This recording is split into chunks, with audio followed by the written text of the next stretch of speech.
Quand quelqu'un manque de respect envers toi, tu ne perds pas ta valeur. Seule la faiblesse de celui qui le fait est exposée.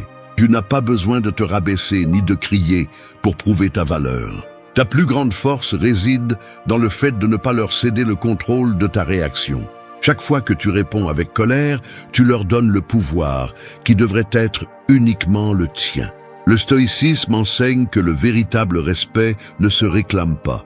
Il se reflète dans ton comportement, dans ton calme et dans ta capacité à maintenir ta dignité même lorsque d'autres tentent de la salir.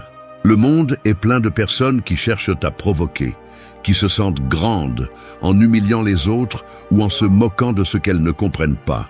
Tu ne pourras pas changer leur nature, mais tu peux empêcher qu'elles t'entraînent à leur niveau. Le calme que tu maintiens face à l'insulte n'est pas de la passivité. C'est un mur qui protège ta paix et qui montre clairement qu'elles ne peuvent pas toucher ton centre. La dignité n'est perdue que lorsque tu permets que ton caractère dépende des paroles des autres. Être fort ne signifie pas supporter les abus ni se taire face aux injustices. Cela signifie choisir tes batailles avec sagesse et agir sans te laisser consumer par la colère. Il est facile de crier, il est facile d'humilier en retour. Ce qui est difficile, c'est de garder le contrôle et de ne pas tomber dans le jeu de celui qui cherche à te voir perdre ton sang-froid. C'est la victoire silencieuse de celui qui maîtrise son esprit. Ne pas permettre que le poison des autres devienne son propre poison. Dans cette vidéo, tu apprendras à faire face au manque de respect avec fermeté et sérénité. Il ne s'agit pas de chercher des phrases astucieuses pour répondre, ni de rendre les coups. Il s'agit d'entraîner l'esprit à ne pas tomber dans les provocations, de te retirer sans bruit lorsque la dignité l'exige, de transformer l'humiliation en caractère et de maintenir ta cohérence même lorsque personne ne la reconnaît. Parce que l'autorité la plus solide ne s'impose pas avec des cris, elle se transmet par la façon dont tu te conduis. 1. Garde ton calme comme ta plus grande forme de pouvoir. Le véritable pouvoir ne se montre pas toujours avec des muscles tendus, des poings fermés ou des mots tranchants. Souvent, il se révèle dans le silence imperturbable de quelqu'un qui refuse de réagir au chaos que d'autres provoquent. Garder son calme n'est pas être indifférent ou faible. C'est avoir l'esprit si entraîné que même les mots les plus blessants ne parviennent pas à rompre l'équilibre intérieur. Une insulte perd de son tranchant lorsqu'elle ne trouve pas de blessure ouverte où se planter. Le calme est le bouclier invisible qui désarme l'agresseur, car rien ne le désespère plus que de voir que ses tentatives de te déstabiliser sont vaines. Le stoïcisme nous rappelle que le seul territoire que nous possédons vraiment est notre esprit. Les autres peuvent te critiquer, t'offenser ou même te trahir, mais ils n'ont pas accès à ce que tu décides de penser et de ressentir, à moins que tu leur ouvres la porte. Chaque fois que tu cèdes à la colère, tu leur remets les clés de ta forteresse intérieure. Garder son calme, c'est déclarer « Ma paix n'est pas à vendre et n'est pas soumise aux caprices de personne ». C'est ce genre de force qui intimide sans élever la voix. Celui qui perd le contrôle face à la provocation devient la marionnette de celui qui l'irrite. C'est comme s'il remettait les fils de son caractère à l'autre. Pense à combien de discussions se terminent sans solution parce que quelqu'un s'est laissé emporter par la chaleur du moment. En revanche, le calme agit comme une ancre qui empêche les courants extérieurs de t'entraîner vers des endroits que tu regretteras. Le stoïcien n'est pas quelqu'un qui ne ressent rien, mais quelqu'un qui ressent, mais choisit de ne pas réagir impulsivement. Garder son calme est aussi un acte d'autoconnaissance. Tu ne réagis pas parce que tu sais qui tu es, et tu n'as pas besoin de le prouver. La personne qui se sent en sécurité dans sa valeur n'a pas besoin que les autres la reconnaissent, encore moins qu'ils la valident au milieu d'une confrontation. Cette maîtrise intérieure envoie un message silencieux « Tu ne pourras pas me faire perdre mon centre ». C'est un pouvoir qui ne se crie pas, il se rayonne. Et cette présence tranquille est souvent plus intimidante que n'importe quelle menace. Bien sûr, le calme ne naît pas du jour au lendemain. C'est un muscle qui s'entraîne. Une des pratiques stoïciennes les plus efficaces est la visualisation négative. Avant de te confronter au monde, envisage mentalement que quelqu'un peut te manquer de respect, qu'il y aura des insultes ou des injustices. En l'anticipant, tu n'es pas pris au dépourvu et tu réduis l'impact émotionnel. Une autre pratique est la respiration consciente. Au moment où tu sens que la colère veut s'emparer de toi, arrête-toi, inspire profondément, retiens l'air quelques secondes et expire lentement. Ce petit espace entre l'impulsion et la réponse est où naît le self-control. La valeur du calme se démontre surtout lorsque tout autour de toi exige que tu perdes les nerfs. Garder la sérénité au milieu du bruit, de l'insulte ou de l'injustice ne signifie pas accepter l'abus. Cela signifie que tu choisis ton moment pour agir et que tu ne te précipites pas au milieu du chaos. Les meilleures décisions sont rarement prises lorsque le sang bout. Rappelle-toi ceci, n'importe qui peut élever la voix, mais tout le monde ne peut pas garder le silence avec autorité. N'importe qui peut répondre à une insulte par une autre, mais tout le monde ne peut pas maîtriser l'instinct de le faire. L'autocontrôle est un privilège des forts, pas des soumis. La prochaine fois que quelqu'un essaiera de te provoquer, rappelle-toi que le respect le plus important est celui que tu te donnes en refusant de devenir ce qu'ils attendent, quelqu'un qui perd le contrôle. Garde ton calme, car c'est là que réside le véritable pouvoir. 2. Éloigne-toi sans bruit de ce qui détruit ta dignité. Tout ce qui te blesse ne mérite pas une réponse, et toutes les batailles ne valent pas l'épuisement de ton énergie. Il y a des situations et des personnes que l'on ne conquiert pas avec des mots ni des arguments, car leur intention n'a jamais été de te comprendre ni de te respecter. L'erreur de beaucoup est de rester coincé dans ces sables mouvants en croyant qu'avec le temps, l'autre personne changera. La réalité est qu'il y a des environnements qui cherchent seulement à t'entraîner vers le bas. Et ton plus grand acte de force est d'avoir le courage de t'éloigner, non pas par lâcheté mais par respect pour ta propre dignité. Le stoïcisme enseigne que ce qui détruit l'âme n'arrive pas toujours avec un coup direct. Souvent, il s'infiltre lentement et silencieusement. Une relation où les moqueries sont déguisées en blagues, un travail où l'on te humilie au nom de la discipline, une amitié qui te consume avec des critiques déguisées en conseils. Parfois, tu ne remarques pas à quel point tu t'épuises jusqu'à ce que tu te regardes dans le miroir et que tu ne reconnais plus la fermeté dans ton propre regard. T'éloigner sans bruit ne signifie pas fuir ni garder rancune. Cela signifie avoir compris qu'il ne vaut pas la peine d'expliquer ta décision à ceux qui n'ont jamais eu l'intérêt d'écouter. Le silence est souvent le message le plus percutant. Il dit « J'ai fini de permettre que cela m'affecte ». C'est un acte d'autodéfense qui n'a pas besoin d'applaudissements ni de témoins. Et même si le monde te traite de froid ou d'égoïste pour te prioriser, rappelle-toi que tu ne peux rien construire de valable sur un terrain qui s'enfonce à chaque pas que tu fais. Pense à combien de fois tu as discuté avec quelqu'un en essayant de le convaincre que son traitement était injuste, seulement pour découvrir que plus tu expliquais, plus il trouvait d'excuses pour rester le même. Dans ces cas, insister, c'est creuser ta propre frustration. Le stoïcisme insiste sur le fait que le respect ne se mendie pas. Il se réclame par des actions, et parfois, l'action la plus puissante est de faire demi-tour et de fermer la porte sans regarder en arrière. Le retrait silencieux n'est pas passivité, c'est stratégie. Rester dans un environnement toxique, en essayant de le changer avec des cris, est comme essayer d'éteindre un incendie avec de l'essence. Choisis de sortir de là et tu verras comment tu récupères de l'énergie, de la clarté mentale et même de la santé physique. Des études sur le stress chronique montrent que les environnements hostiles augmentent la pression artérielle, affectent le sommeil et affaiblissent le système immunitaire. T'éloigner n'est pas seulement un geste émotionnel, c'est une décision pour ton bien-être intégral. Mais s'éloigner n'est pas facile, parce que l'esprit s'attache, même à ce qui lui fait du mal. C'est là que le courage devient nécessaire. Le courage de décevoir les attentes, de supporter le jugement d'autrui, de porter le silence inconfortable de ceux qui ne comprennent pas ta décision. C'est là que la sagesse stoïcienne intervient. Tu ne cherches pas l'approbation externe pour justifier ce que tu sais être juste pour toi. La dignité personnelle ne se négocie pas et ne s'explique pas, elle se protège. Un exemple de cette force silencieuse est de choisir de ne pas répondre au dernier message provocateur, de ne pas aller à l'endroit où tu sais qu'on va encore t'humilier, de ne pas participer à la conversation qui cherche seulement à te dégrader. Ces petits actes sont des graines de liberté. Ils te montrent que tu n'as pas besoin d'un affrontement pour revendiquer ton espace. Tu as juste besoin de la détermination de te retirer à temps.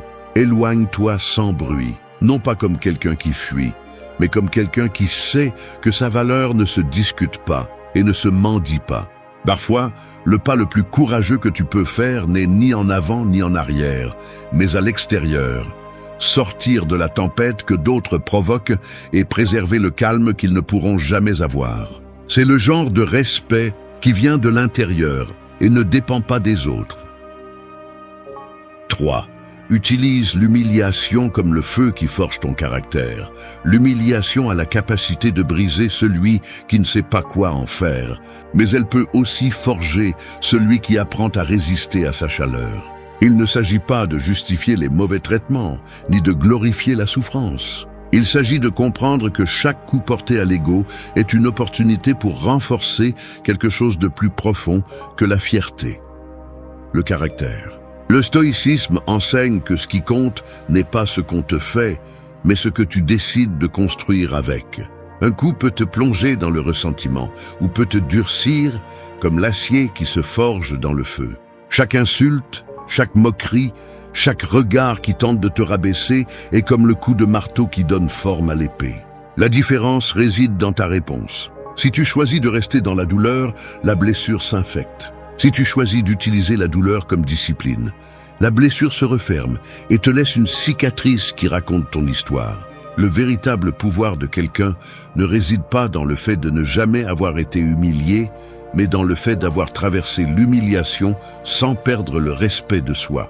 La plupart des gens répondent à l'humiliation par la colère ou le ressentiment, permettant ainsi à l'offenseur de garder le contrôle même après son départ. Le stoïcien prend le contrôle du récit. Il ne laisse pas l'agresseur définir la fin de l'histoire.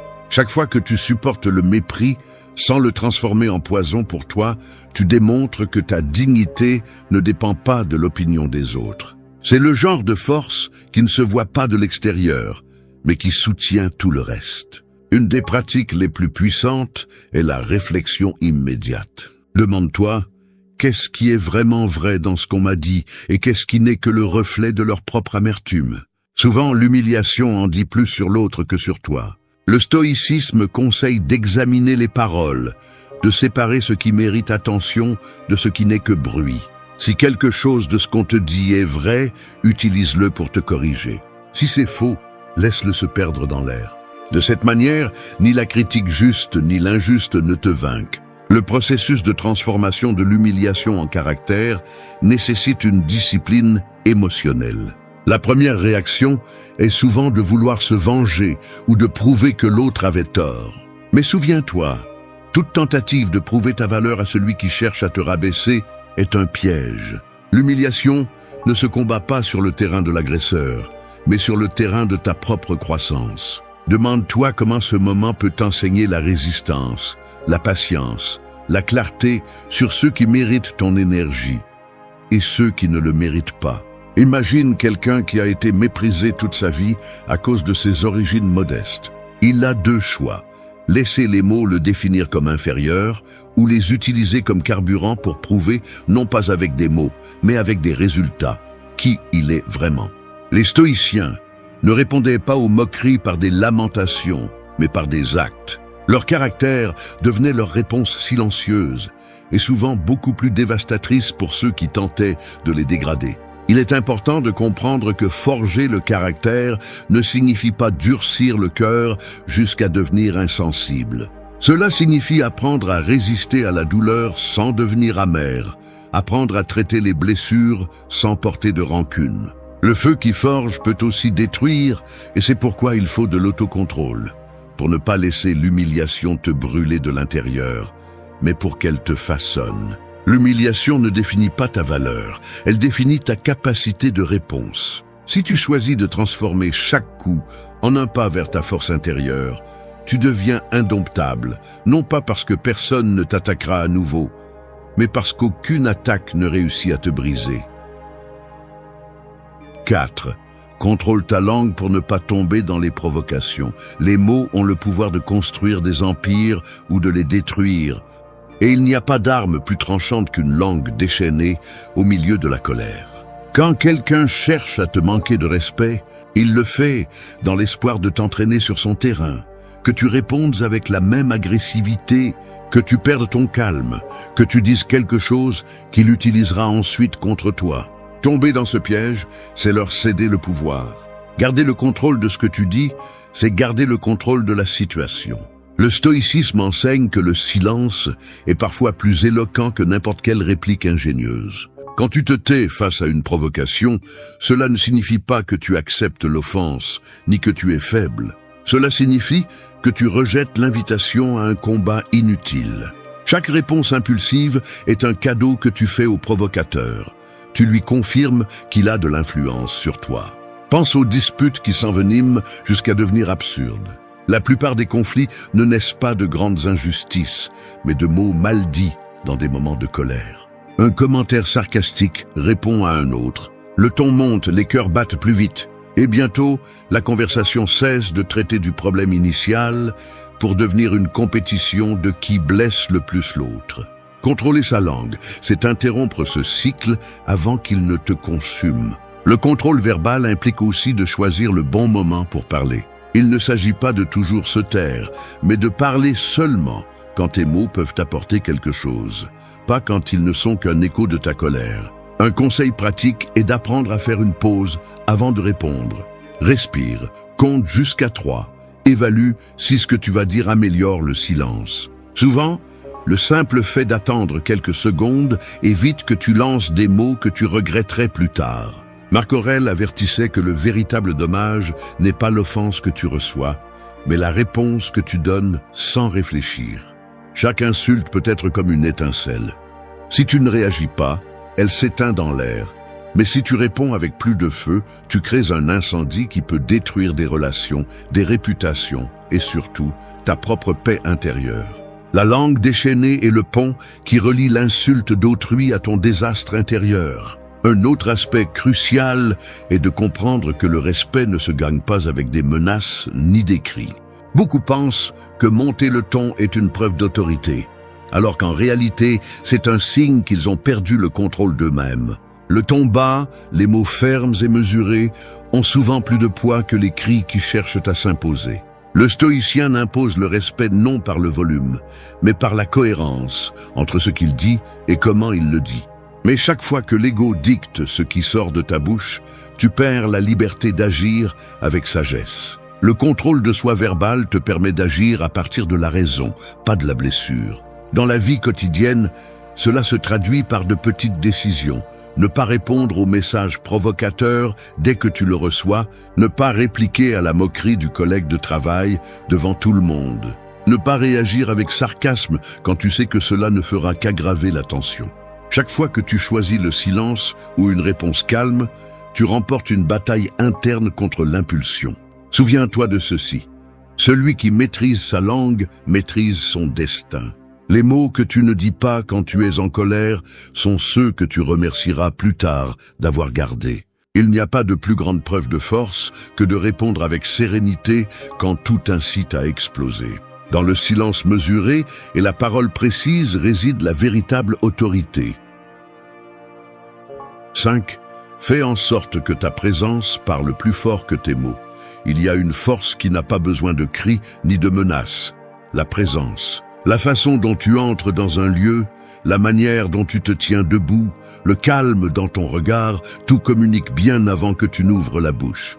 Le respect que tu cherches ne s'obtient pas toujours en discutant ou en réclamant. Bien souvent, il s'impose par la manière dont tu te conduis. Le stoïcisme enseigne que le véritable pouvoir réside dans l'autocontrôle et la cohérence, et tous deux se reflètent dans la présence silencieuse que tu projettes sur le monde. Pense à ces personnes qui, sans dire un mot, font baisser le ton de la voix des autres ou les font se comporter avec plus de soin. Ce n'est pas de la magie ni de l'intimidation forcée, C'est le résultat d'avoir cultivé une autorité intérieure qui se perçoit au premier coup d'œil. On le remarque dans leur posture, dans leur sérénité, dans la façon dont ils ne cherchent pas l'approbation. Celui qui se respecte lui-même irradie une limite invisible que les autres ressentent sans avoir besoin d'explication. Ta présence se renforce lorsque tu cesses d'agir pour impressionner et que tu commences à agir à partir de ton authenticité. Les gens perçoivent la confiance authentique et détectent également l'insécurité déguisée. Il ne s'agit pas de paraître dur ni de durcir le visage pour paraître imposant. Il s'agit de marcher avec la conviction que tu n'as pas besoin de prouver ta valeur. Cette tranquillité désarme ceux qui cherchent à te provoquer, car ils découvrent qu'ils ne peuvent pas perturber quelqu'un qui est en paix avec lui-même. Le stoïcisme te rappelle que le corps est le reflet de l'esprit. Si ton esprit est dispersé, anxieux ou craintif, cela se verra dans ton langage corporel, épaules tombantes, regard fuyant, gestes nerveux. Au contraire, lorsque ton esprit est ferme et clair, ton corps s'aligne sur cette énergie. Ta posture est droite, tes mouvements sont mesurés, ton regard est direct mais non agressif. Fais un exercice. Entre dans une pièce sans rien dire et observe comment se sent ton énergie. Est-elle agitée, incertaine, défensive? Maintenant, imagine entrer avec la pensée ferme que tu n'as rien à prouver, que ta valeur ne dépend de la réaction de personne. Cette petite différence mentale transforme ta façon de te déplacer et par conséquent, la perception que les autres ont de toi. La présence commence par ce que tu penses de toi-même. Une autre clé pour renforcer ta présence est la discipline émotionnelle. Les gens respectent ceux qui ne réagissent pas de manière exagérée face aux difficultés. Si tu perds facilement tes nerfs, tu perds ton autorité. En revanche, quelqu'un qui reste calme au milieu d'un problème irradie le contrôle et la sécurité. C'est pourquoi, chaque fois que tu choisis de ne pas t'énerver face à une provocation, tu ne te protèges pas seulement toi. Tu renforces aussi le message silencieux que personne ne peut t'entraîner dans le chaos. La présence se construit également par des actes cohérents. Il ne sert à rien de marcher avec assurance si tes actions contredisent ton image. La cohérence est la base du respect. Tenir ses promesses, ne pas parler pour ne rien dire, éviter de se plaindre constamment et traiter les autres avec fermeté et justice. Tout cela nourrit cette impression silencieuse que tu es quelqu'un de fiable, quelqu'un qui n'a pas besoin de justifier son autorité car il la démontre par des faits. Fais en sorte que ta présence parle avant toi. Car dans de nombreuses situations, le premier message que tu envoies ne sort pas de ta bouche, mais de ta posture, de ton énergie et de ton silence. Et celui qui entre dans un espace avec respect pour lui-même n'a pas besoin de l'exiger. Il l'inspire simplement. Et lorsque les autres perçoivent qu'ils ne peuvent pas te déstabiliser, ni par des mots, ni par des gestes, le respect émerge naturellement. 6. Arrête de chercher la justice chez ceux qui ne te la donneront jamais. L'un des pièges les plus cruels dans lesquels nous tombons est d'attendre la justice de ceux qui se nourrissent de l'injustice. Nous croyons que si nous leur expliquons suffisamment, si nous démontrons notre innocence ou si nous insistons avec des arguments, un jour, ils reconnaîtront leur erreur et feront ce qui est juste. Mais demander justice à quelqu'un qui ne connaît pas le mot respect est comme demander de l'eau au feu. Non seulement il ne la donnera pas, mais il finira par te brûler davantage. Le stoïcisme avertit qu'une grande partie de la souffrance humaine naît de l'attente que le monde agisse conformément à nos attentes. Ce qui nous fait mal n'est pas seulement l'insulte, mais le fait qu'il n'y ait pas de conséquences pour celui qui l'a fait. Ce qui nous blesse n'est pas seulement la trahison, mais l'idée que le traître continuera sa vie comme si de rien n'était. Ce sentiment d'injustice prolonge la blessure, car nous continuons à la revivre dans l'espoir qu'un jour quelqu'un la réparera. Le stoïcien comprend que le monde récompense rarement les justes et punit rarement les injustes de la manière que nous le souhaiterions, et que dépendre de cette illusion revient à confier ta paix à un destin incertain. Cesser de chercher la justice chez des personnes qui manquent d'intégrité est en réalité un acte de libération. Cela signifie accepter que tout le monde n'a pas la même conscience, et que ce n'est pas ta tâche d'éduquer ceux qui choisissent de rester aveugles. Ce n'est pas de la résignation ni de la défaite, c'est de la clarté. C'est comprendre que pendant que tu investis de l'énergie à attendre un geste qui ne viendra jamais, ils continuent leur vie sans le moindre remords. Te libérer de cette attente, c'est récupérer ton temps et ton énergie pour toi. Il y a des gens qui, quelle que soit l'épreuve que tu leur présentes, trouveront toujours un moyen de te blâmer ou de justifier leurs actions. Cela se produit parce que pour eux, le problème n'a jamais été la vérité, mais leur ego. Attendre qu'un ego gonflé s'humilie pour reconnaître une erreur, c'est attendre l'impossible. La philosophie stoïcienne enseigne à ne pas supplier la reconnaissance ni la réparation là où il n'y a pas de volonté de les donner. Le respect que tu te dois à toi-même comprend de savoir à qui tu accordes ton attention. Quand tu renonces à chercher la justice chez les injustes, cela ne signifie pas que tu acceptes leurs actes, ni que tu renonces à défendre ce qui est juste. Cela signifie que tu choisis les scénarios où ta voix a du poids et que tu arrêtes de crier dans des déserts où il n'y a pas d'écho. C'est comme arrêter de frapper à une porte fermée pour chercher une autre qui peut s'ouvrir. Cette décision évite non seulement des frustrations interminables, mais empêche aussi le ressentiment de s'emparer de ton caractère. Un exemple clair se trouve dans les discussions avec des personnes manipulatrices. Plus tu essaies de leur expliquer leur erreur, plus ils t'entraînent dans leur jeu. Ils ne cherchent pas à comprendre, seulement à t'épuiser. La stratégie stoïcienne est de lâcher le désir de convaincre et de concentrer l'énergie sur des actions concrètes, poser des limites, te retirer de la relation ou changer d'environnement au lieu de continuer à attendre un changement chez eux. Ne laisse pas leur aveuglement devenir la chaîne qui te maintient prisonnier du passé. Accepter cette vérité apporte la paix, car tu comprends que la justice la plus précieuse n'est pas celle que tu reçois des autres, mais celle que tu exerces sur toi-même. Vivre avec intégrité, agir selon tes principes et ne pas contaminer ton caractère avec de la haine envers ceux qui ont choisi de trahir leur propre humanité. Tu ne peux pas forcer le monde à te traiter bien, mais tu peux décider de ne pas te rabaisser au niveau de ceux qui ne savent pas le faire. Arrête de chercher la justice chez les injustes, non pas parce que tu renonces à tes droits, mais parce que tu choisis ta liberté plutôt que ton ressentiment. La vraie victoire est de ne pas permettre que leur manque de valeur détruise les tiennes. 7. Rompez avec les liens qui insistent pour vous dénigrer. Il y a des gens qui ne vous blessent pas par accident, mais par habitude. Ils ont pris l'habitude d'utiliser le sarcasme comme une arme déguisée en blague, de pointer vos erreurs pour se sentir supérieurs ou de vous rappeler vos échecs comme s'ils étaient leur passe-temps préféré. Peu importe combien vous essayez de leur expliquer comment ils vous font sentir, ils continueront à vous dénigrer parce que dans leur dynamique, vous êtes la cible parfaite pour leur ego. Rester près d'eux, c'est comme rester sous une pluie constante. Au début, vous ne le remarquez à peine, mais avec le temps, vous finissez trempé et froid. Le stoïcisme enseigne que nous ne pouvons pas contrôler les autres, mais nous pouvons contrôler qui nous laissons entrer dans notre vie. Rester attaché à des liens qui insistent pour vous rabaisser, c'est comme porter des pierres dans vos poches pendant que vous essayez de nager. Tôt ou tard, ils vous feront couler.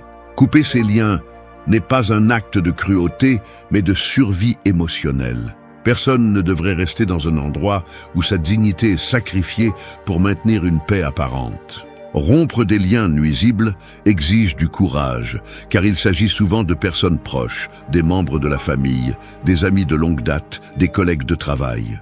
Nous nous trompons en disant qu'un jour ils changeront, que les choses s'amélioreront si nous avons plus de patience ou si nous trouvons les mots justes.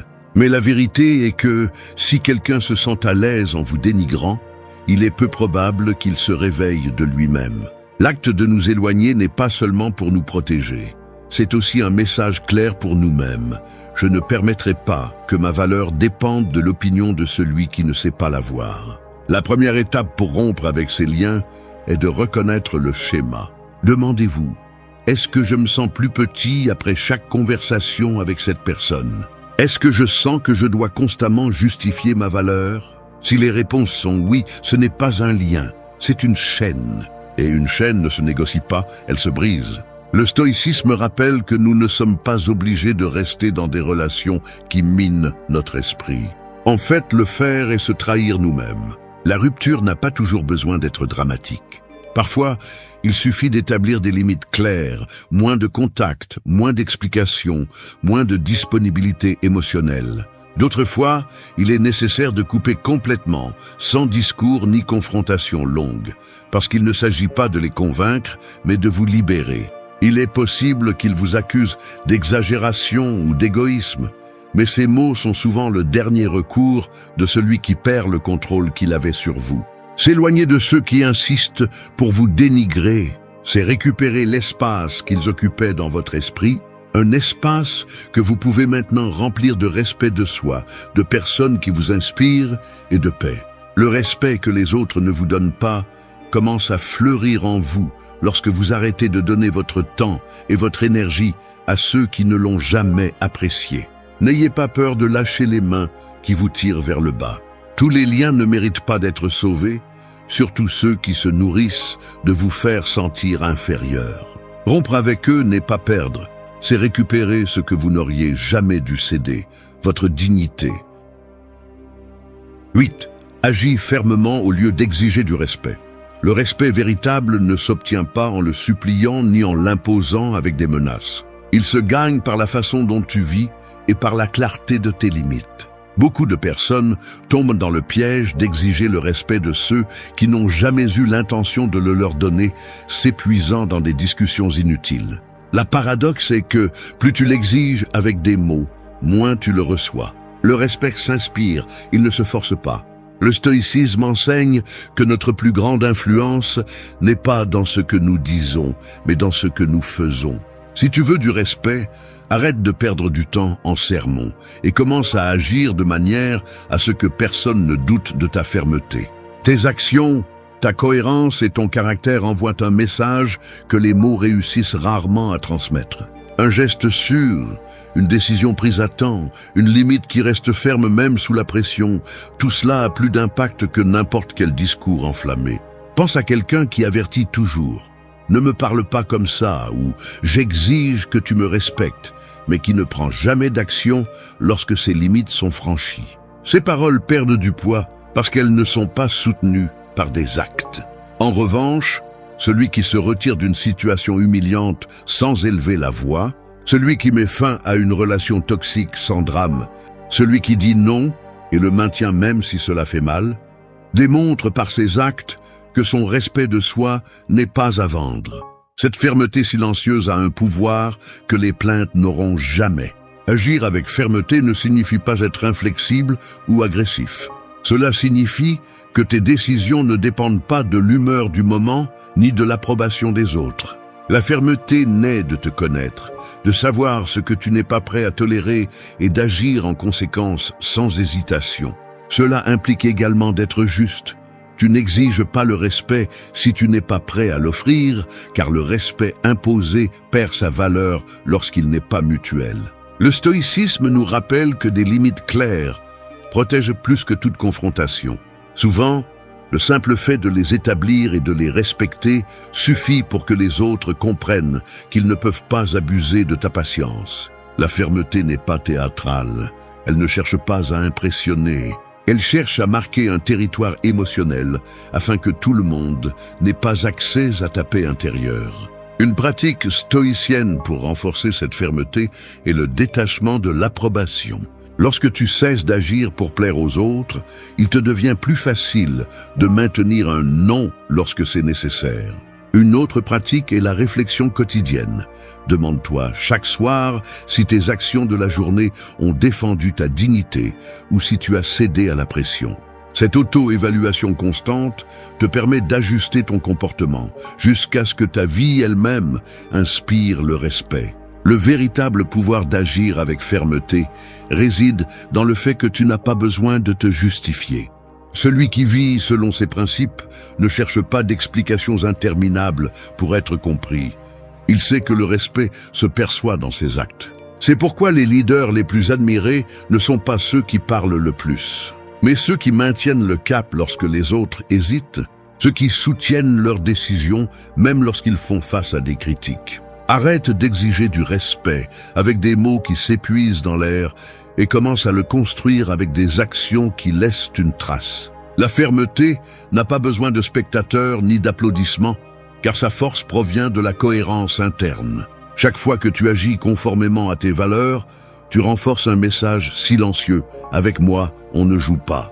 Et c'est ce genre de respect qui ne dépend pas des autres, mais de l'intégrité avec laquelle tu décides de vivre. Arrête de te tromper.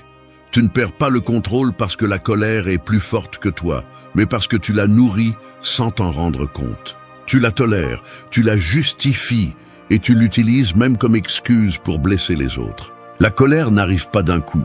Elle mijote lentement, mélangeant fatigue, orgueil, vieilles blessures et attentes que le monde n'a jamais promis de réaliser. Quand elle explose, elle ne détruit pas seulement les autres, elle arrache aussi des morceaux de toi. Le stoïcisme est clair. La vraie force n'est pas dans le fait de crier plus fort ou de feindre le calme alors que la rage bouillonne à l'intérieur. La véritable force est de pouvoir te regarder dans le miroir au milieu de la tempête et de continuer à choisir le calme, non par faiblesse, mais par respect pour toi-même. Celui qui gouverne son caractère a toujours l'avantage. Il pense clairement, décide mieux et ne se laisse pas emporter par l'impulsion. Ce chemin n'est pas confortable. Contrôler la colère exige de confronter ce qui te fait mal, de lâcher le rôle de victime et d'accepter que personne d'autre n'est responsable de ta réaction. C'est une discipline quotidienne. C'est lutter contre tes vieilles habitudes et faire taire l'ego qui veut se venger. Mais chaque fois que tu choisis la sérénité sur l'impulsion de la colère, tu deviens plus fort et plus libre. Nous n'allons pas l'adoucir. Si tu ne maîtrises pas ta colère, elle dominera ta vie. Elle te volera des relations, des opportunités et du respect. Si tu en as assez de réagir sans réfléchir et de regretter ensuite, il est temps de changer. Il ne s'agit pas d'éteindre le feu que tu portes en toi, mais d'apprendre à le contrôler pour qu'il soit ton outil et non ton bourreau. 1. Maîtrise l'étincelle avant l'incendie. La colère ne commence pas avec le cri ou le coup sur la table. Elle commence bien avant, dans cette petite tension de la mâchoire, dans le pouls qui bat plus vite, dans la respiration qui se raccourcit. C'est une étincelle. Et si tu ne la reconnais pas à temps, elle se transformera en un incendie qui ravagera ta paix et celle de ceux qui t'entourent. La plupart des gens perdent le contrôle, non pas parce que la colère est invincible, mais parce qu'ils ignorent ses premiers signes. Ils prétendent que rien ne se passe, se disent à eux-mêmes qu'ils vont bien, et quand ils s'en rendent compte, ils ont déjà brûlé des ponts et des mots qu'ils ne pourront pas récupérer. Le stoïcisme enseigne que la force ne réside pas dans le combat contre le feu lorsqu'il est déjà déchaîné, mais dans la maîtrise du moment où il commence à peine à prendre. Marc Aurèle disait que ce qui nous perturbe ne sont pas les choses, mais l'interprétation que nous en faisons. C'est le premier champ de bataille, ton esprit. Lorsque tu apprends à observer l'étincelle, cette pensée qui te provoque, ce mot que tu ressens comme un coup, ce sentiment d'injustice, et que tu décides de ne pas lui donner de combustible, tu deviens le maître de la situation. Le problème est que beaucoup pensent que contrôler la colère signifie la réprimer. Non, réprimer, c'est la serrer à l'intérieur jusqu'à ce qu'elle explose plus tard. La maîtriser signifie la reconnaître sans la justifier et agir avant qu'elle ne prenne le contrôle de toi. Pense au feu. Tu ne l'éteins pas en jetant de l'essence, mais tu ne fais pas non plus semblant qu'il n'existe pas. Tu le contrôles quand tu le vois naître. Commence par t'entraîner à détecter ces signes précoces. La chaleur sur le visage, la tension dans les épaules, le nœud dans l'estomac. Chaque fois que tu les remarques, fais une pause. Littéralement. Respire profondément 3 fois. Inspire en comptant jusqu'à 4. Expire en comptant jusqu'à 6. Ce simple acte brise l'impulsion immédiate et te donne quelques précieuses secondes pour réfléchir. Ces secondes sont la différence entre répondre intelligemment ou avec colère. Une autre pratique stoïcienne est d'écrire. Cela peut sembler simple, mais noter ce qui déclenche ta colère tout au long de la journée te révèle des modèles. Tu découvres que ce n'est pas la personne en elle-même qui te dérange, mais ton attente à son égard. Ce n'est pas le trafic qui te met en colère, mais l'idée que tu devrais arriver plus tôt. Cette prise de conscience est un pouvoir. Ce qui est nommé peut être contrôlé. Ce que tu ignores te contrôle. Entoure-toi d'environnements qui n'alimentent pas l'étincelle. Parfois, ce n'est pas le problème en lui-même, mais l'accumulation de fatigue, de bruit, de discussions inutiles. Le stoïcien se protège même de l'environnement parce qu'il sait qu'un esprit agité cherche n'importe quelle excuse pour s'enflammer. Ce n'est pas une faiblesse de s'éloigner des personnes ou des situations qui ne font qu'attiser ta mauvaise humeur. C'est de l'intelligence stratégique. Contrôler l'étincelle ne signifie pas que tu ne ressentiras jamais de colère. Cela signifie que tu ne permettras pas à cette émotion de décider de ton comportement.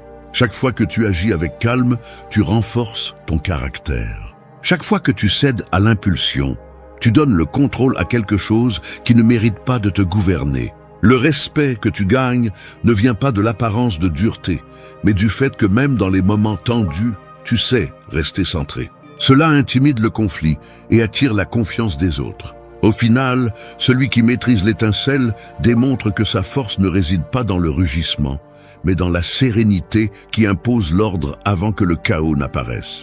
Maîtriser l'étincelle est la base de tout contrôle émotionnel. Si tu laisses le feu grandir, il n'y aura plus de stratégie pour le contenir. Mais si tu entraînes ton esprit à capter cette première lueur, aucune tempête ne pourra te briser. C'est ainsi que se construit le véritable pouvoir, en ne laissant pas l'extérieur allumer l'intérieur sans ton autorisation. 2. Écoute les signaux de ton corps. Le corps ne ment jamais. Avant que tu n'exploses avec des mots blessants ou des gestes impulsifs, ton propre organisme t'avertit déjà. Le problème est que la plupart des gens vivent déconnectés de ces signaux. Ils ignorent le léger tremblement des mains, la pression dans la poitrine, la chaleur qui monte au visage, la douleur dans la nuque. Tout cela ne sont pas des gênes passagères, ce sont des alarmes. Ton corps te crie que tu es sur le point de perdre le contrôle, mais tu préfères continuer comme si de rien n'était. Et après tu dis « Je ne sais pas à quel moment je me suis laissé emporter ». Tu le savais, mais tu n'as pas écouté. Le stoïcisme enseigne que le contrôle de soi commence par la connaissance de soi. Tu ne peux pas gouverner ce que tu ne reconnais même pas. Épictète disait que ce ne sont pas les choses qui nous perturbent, mais l'opinion que nous avons d'elles. Cette opinion provoque une réaction dans le corps. Elle accélère le pouls, agite la respiration, tend les muscles. Si tu apprends à détecter ces réponses physiques, tu pourras intervenir avant que l'émotion ne prenne le contrôle de ton esprit. Imagine ton corps comme un tableau de lumière qui annonce des pannes avant que le moteur ne soit endommagé. Quand la tension apparaît dans la mâchoire, quand le cœur bat plus vite sans raison apparente, c'est l'équivalent d'un feu rouge qui dit « Arrête-toi, respire, vérifie ». Mais beaucoup de gens éteignent l'alerte avec des distractions, de la musique à plein volume, de la nourriture en excès, des cris. C'est comme couvrir l'alarme avec une couverture pendant que le feu avance. L'une des pratiques les plus puissantes pour se reconnecter avec le corps est la respiration consciente. Ce n'est pas une mode des réseaux sociaux, c'est de la physiologie. Chaque fois que tu inspires profondément et expires lentement, tu envoies un signal au système nerveux pour qu'il réduise la réponse de lutte ou de fuite. 3 respirations profondes peuvent changer le cours d'une discussion et sauver une relation. Ce qui est simple est souvent le plus ignoré, mais aussi le plus efficace. Le soin physique fait également partie de cette leçon. Un corps fatigué, déshydraté ou mal nourri est un terrain fertile pour la colère. Quand tu es épuisé, n'importe quel commentaire te semble une offense, n'importe quel inconvénient te semble une attaque. La sérénité n'est pas seulement une question mentale, elle est aussi biologique. Dormir suffisamment, manger de manière équilibrée, bouger fréquemment, ce sont des habitudes qui renforcent le contrôle de soi parce qu'elles donnent au cerveau les ressources dont il a besoin pour réguler les émotions. Le contact avec la nature est un autre allié que les stoïciens appréciaient. Marcher en plein air, sentir le soleil ou simplement observer un arbre sont des actes qui réduisent les niveaux de cortisol et aident à désactiver la colère accumulée. Ne sous-estime pas le pouvoir de ces gestes simples. Ton corps les reconnaît comme des signaux de calme, même si ton esprit est agité. Écouter ton corps, c'est aussi apprendre à t'arrêter lorsque la colère se manifeste physiquement. Si tu sens la chaleur monter à ton cou et ta respiration s'agiter, fais un pas en arrière, littéralement. Éloigne-toi de l'endroit pendant quelques minutes. Bois de l'eau froide, bouge les épaules, libère la tension avec des étirements. Ce n'est pas fuir, c'est agir stratégiquement pour éviter que l'impulsion ne prenne les rênes. Avec le temps, cette attention aux signaux corporels devient un bouclier. Tu détectes l'émotion avant qu'elle ne devienne une tempête. Tu réduis son intensité et tu agis avec plus de clarté. Le contrôle de soi n'est pas obtenu en ignorant le corps, mais en le comprenant. Chaque sensation physique est un message. L'ignorer, c'est inviter le chaos. 3. Demande-toi si ta colère vaut la paix. Avant d'exploser, pose-toi cette question.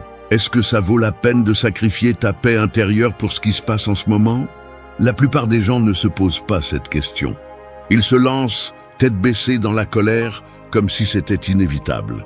Mais chaque explosion a un coût. Des heures de tension, des mots qui ne peuvent pas être retirés, de l'énergie dépensée dans des batailles inutiles.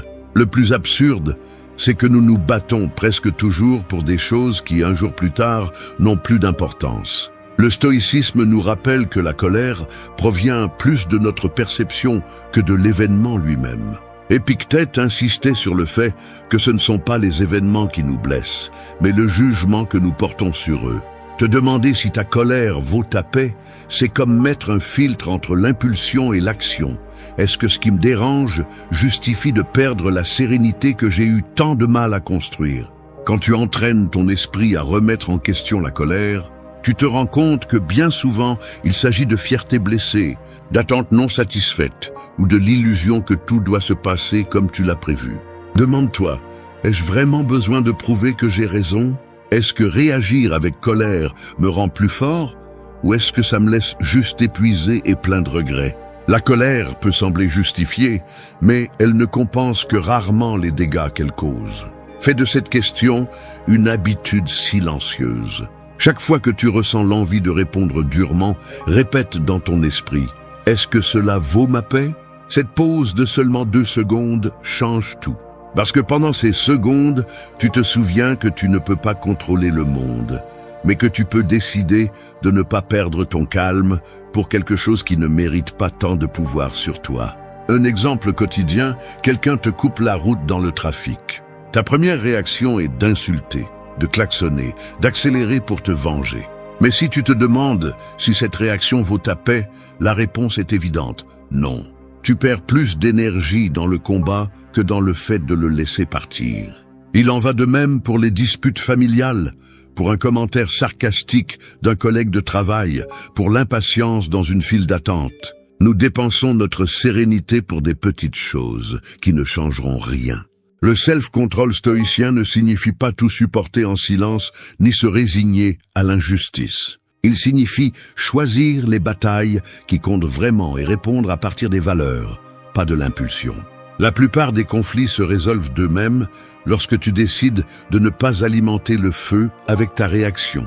Demander si ta colère vaut ta paix ne te rend pas faible, ça te rend stratégique. Un outil pratique est d'écrire après chaque moment de colère. Note ce qui l'a provoqué, comment tu as réagi et si la réaction a aidé à résoudre quelque chose ou si elle n'a fait qu'aggraver la situation.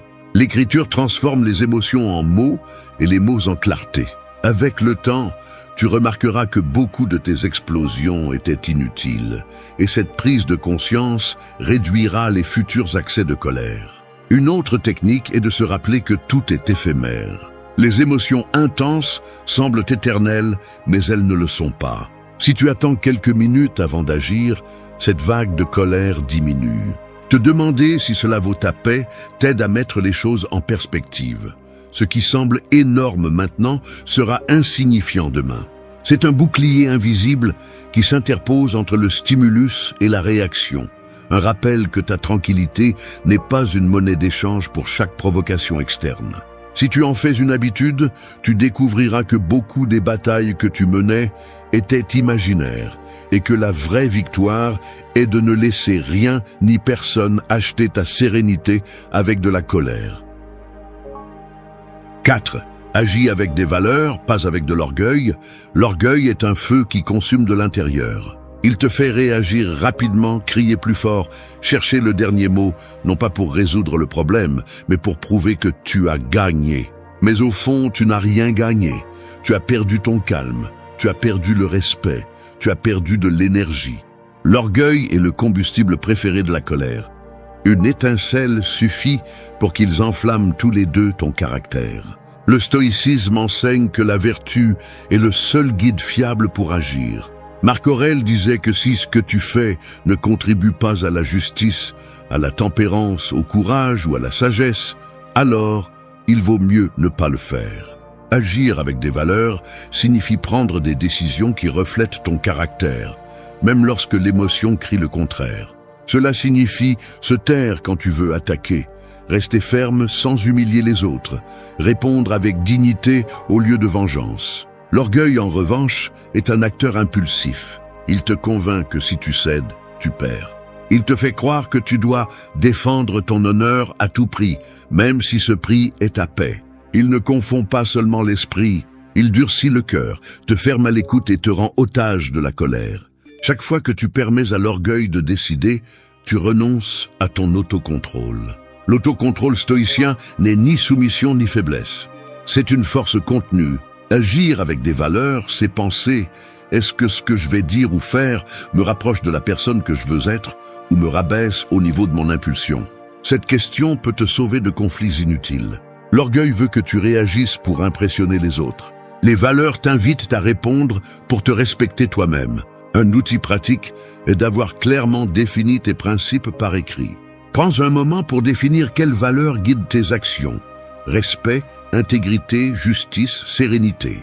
Écris-les dans un cahier ou sur ton téléphone. Et lis-les quand tu sens que la colère est sur le point de prendre le contrôle. Cette simple pratique te rappelle que ton but n'est pas de gagner des disputes, mais de vivre en accord avec ce que tu considères comme juste. Dans la vie quotidienne, agir avec des valeurs signifie choisir le silence quand tu sais que tes paroles ne feront que blesser. Reconnaître ton erreur même si cela blesse ton ego. Refuser de répondre par des insultes même si on te provoque. Un exemple clair. Lors d'une dispute familiale, quelqu'un te lance un commentaire injuste pour te provoquer. L'orgueil te pousse à répondre immédiatement, à prouver que tu n'es pas faible. Mais agir avec des valeurs te conduit à respirer, observer et choisir. Je ne vais pas me rabaisser au niveau de ce commentaire.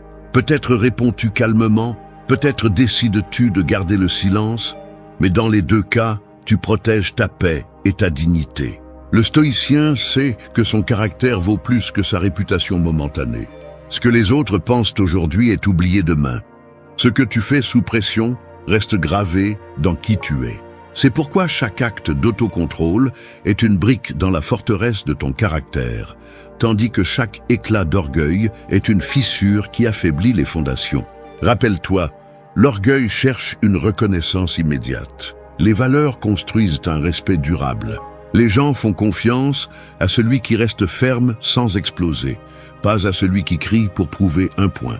Le véritable respect ne s'impose pas, il se gagne avec cohérence. Quand tu agis avec des valeurs, tu ne contrôles pas seulement la colère, tu te libères aussi du besoin d'impressionner les autres. La paix intérieure cesse de dépendre de ce que les autres disent ou font, parce que tu sais que tu as agi en accord avec tes principes.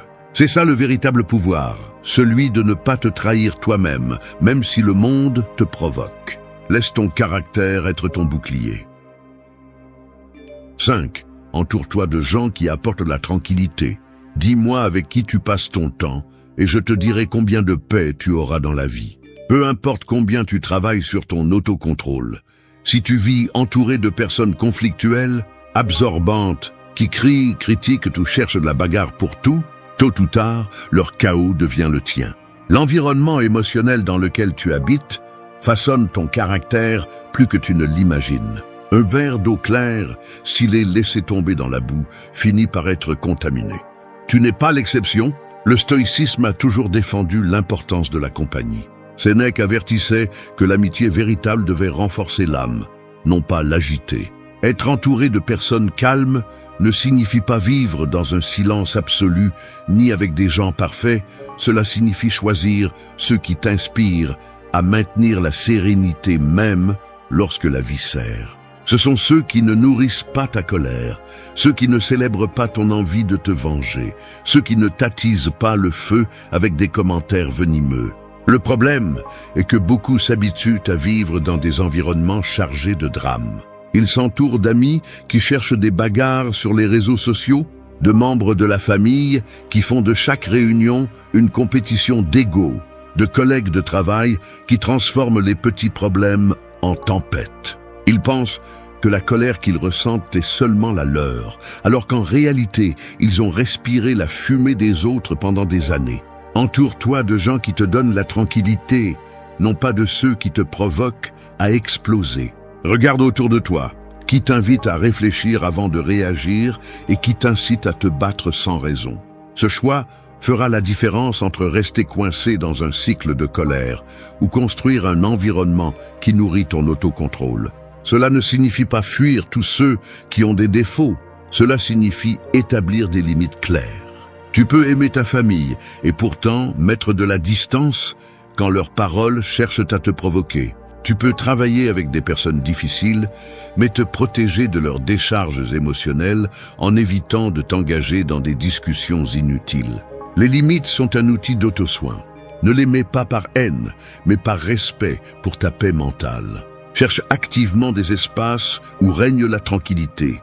Un ami qui sait écouter, un mentor qui ne perd pas son sang-froid, même un petit groupe qui partage des habitudes d'autocontrôle, tout cela renforce ton propre caractère. La tranquillité est aussi contagieuse que la colère, et choisir le bon environnement est aussi stratégique que n'importe quelle technique de respiration. Une pratique utile est de te demander après chaque rencontre: cette personne a-t-elle laissé mon esprit plus calme ou plus agité? Si tu remarques que tu es toujours épuisé, ressentiment ou irritable, c'est un signe que quelque chose doit changer. Peut-être est-ce la relation, peut-être seulement la fréquence du contact, mais l'ignorer, c'est permettre à d'autres de manipuler ton état émotionnel. L'environnement numérique compte aussi. Les réseaux sociaux remplis de confrontations, de ragots et d'attaques allument la colère, même si tu ne le remarques pas. Limite le temps avec du contenu qui nourrit la colère et suis des comptes qui promeuvent l'autocontrôle, la réflexion et la sérénité. Ce que tu consommes avec les yeux et les oreilles est aussi important que les personnes avec qui tu te lies physiquement. Les stoïciens savaient qu'on ne peut pas contrôler le monde, mais on peut choisir où et avec qui investir son temps.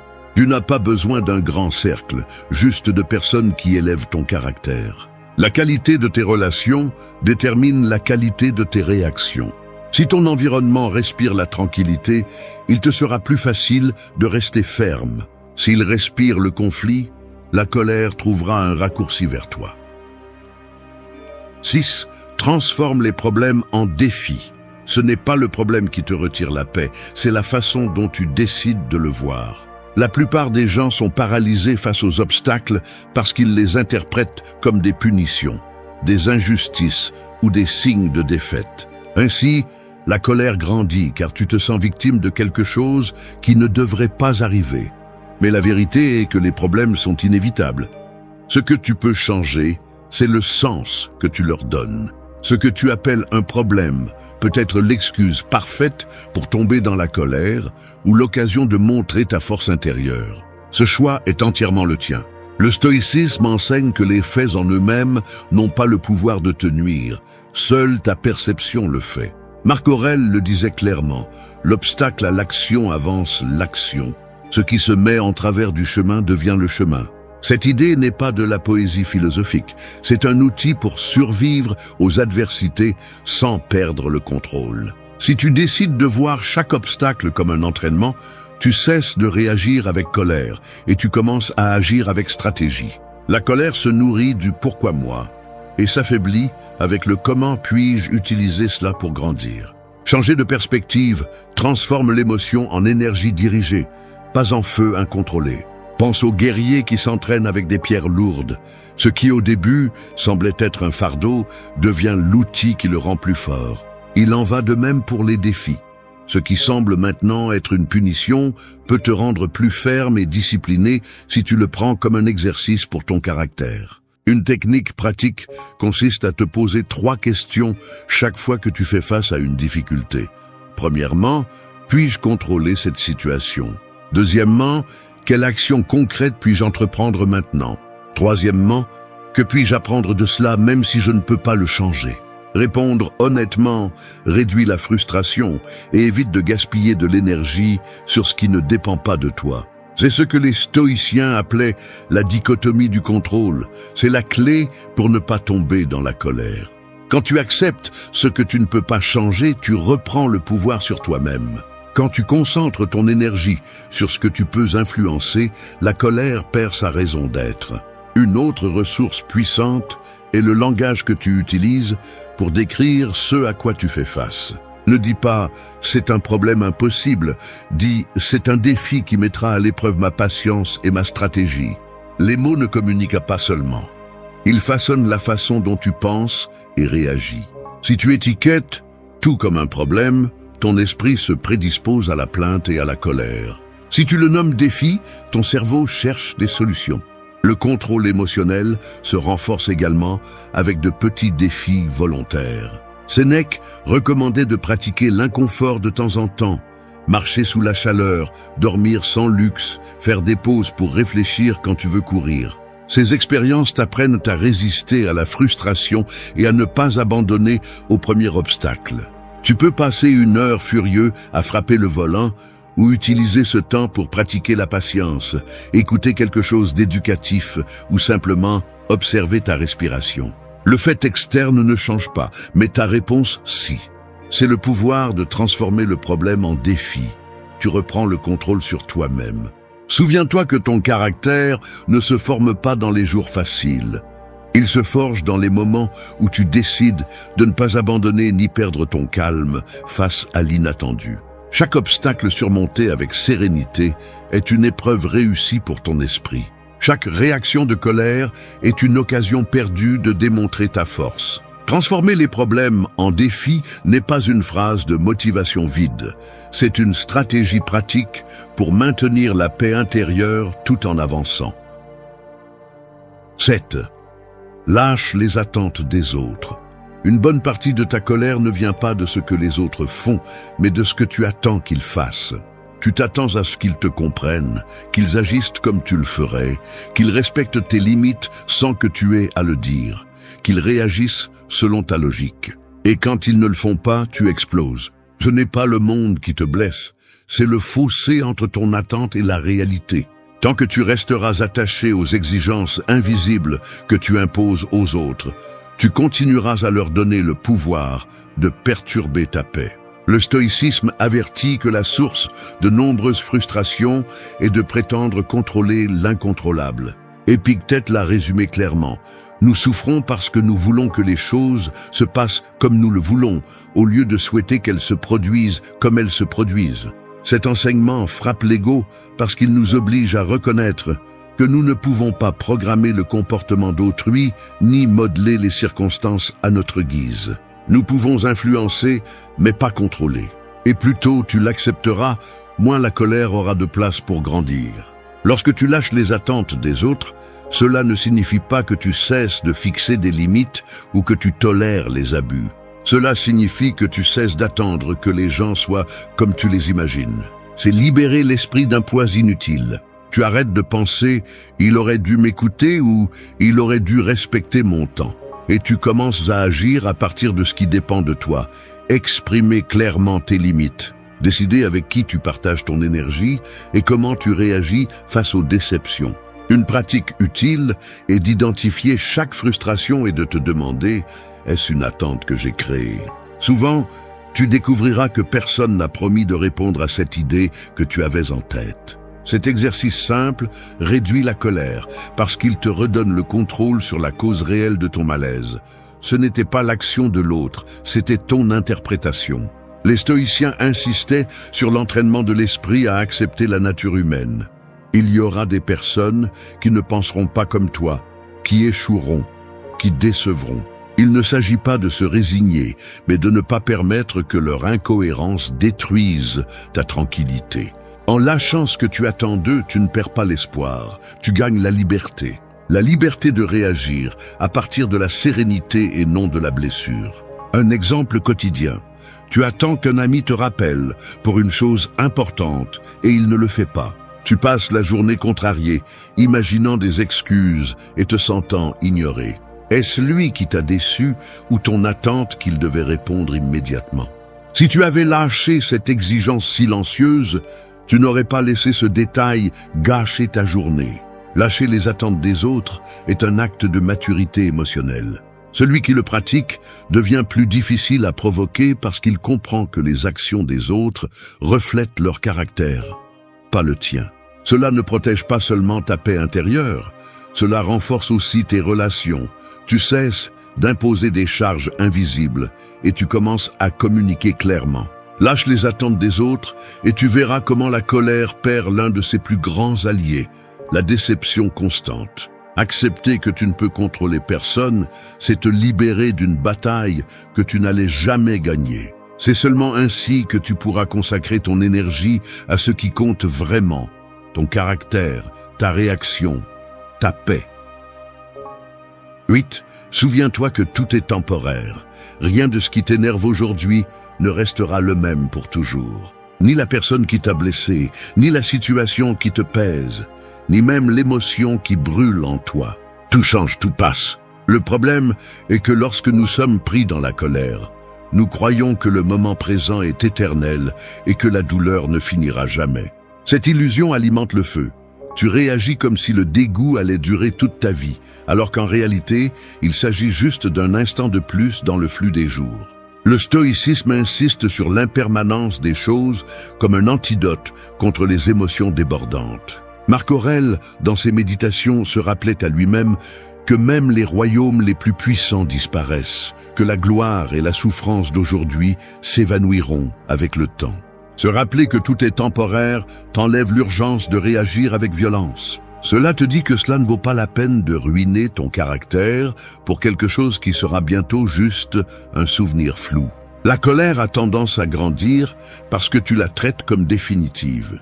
Tu te dis « cela sera toujours comme ça, cela ne changera jamais » et cette exagération mentale multiplie la douleur. Mais quand tu comprends que les circonstances, les personnes et les émotions sont transitoires, tu retrouves la perspective.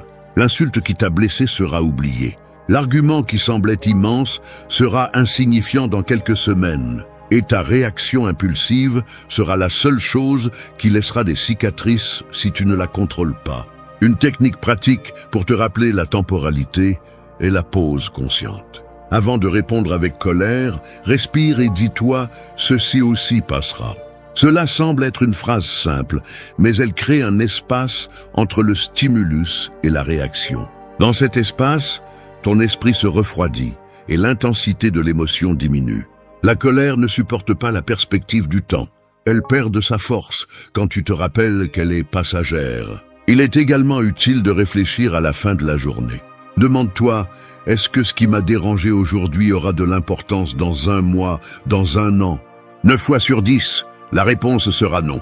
Cette pratique réduit le poids émotionnel que tu portes et entraîne ton esprit à ne pas exagérer l'importance des problèmes immédiats. Le contact avec la nature peut t'aider à internaliser cette vérité. Observe une rivière, ce n'est jamais la même eau qui coule. Regarde le ciel, les nuages changent de forme et se dissipent dans quelques minutes. C'est ainsi que fonctionne la vie. Tout coule, tout se transforme. Ce rappel visuel apaise l'ego qui insiste sur le fait que la douleur actuelle est permanente. Les stoïciens voyaient le temps comme un maître silencieux. Accepter l'éphémère des choses n'est pas se résigner, c'est libérer ton esprit du piège de croire que tout est figé dans le présent. Cette conscience te permet d'agir avec plus de sagesse. Pourquoi donnerais-tu ta paix à quelque chose qui demain ne sera plus pareil? Un exemple quotidien. Quelqu'un t'humilie en public. Ton impulsion est de riposter verbalement et de le faire payer. Mais si tu te rappelles que cette personne, ce moment et cette émotion sont éphémères, tu décides de ne pas sacrifier ton caractère pour un instant de colère. Tu laisses le temps faire son travail. parce que tu sais que ce qui semble énorme aujourd'hui sera demain juste une anecdote sans pouvoir sur toi. Se rappeler que tout est temporaire te donne de la perspective, et la perspective est l'ennemi naturel de la colère. La plupart des réactions impulsives naissent de l'oubli de cette vérité. Garde-la à l'esprit et tu remarqueras que l'urgence d'exploser s'estompe. La sérénité vient de la confiance, en le fait que le changement est constant et que ton autocontrôle est plus précieux que toute réponse immédiate. Arrête de fuir la tristesse. Tant que tu la traiteras comme un ennemi, elle continuera à te poursuivre. La plupart des gens la cachent derrière des rires forcés, des distractions bon marché ou des phrases vides comme ça passera. C'est le piège. L'ignorer ne fait que la faire grandir en silence jusqu'à devenir insupportable.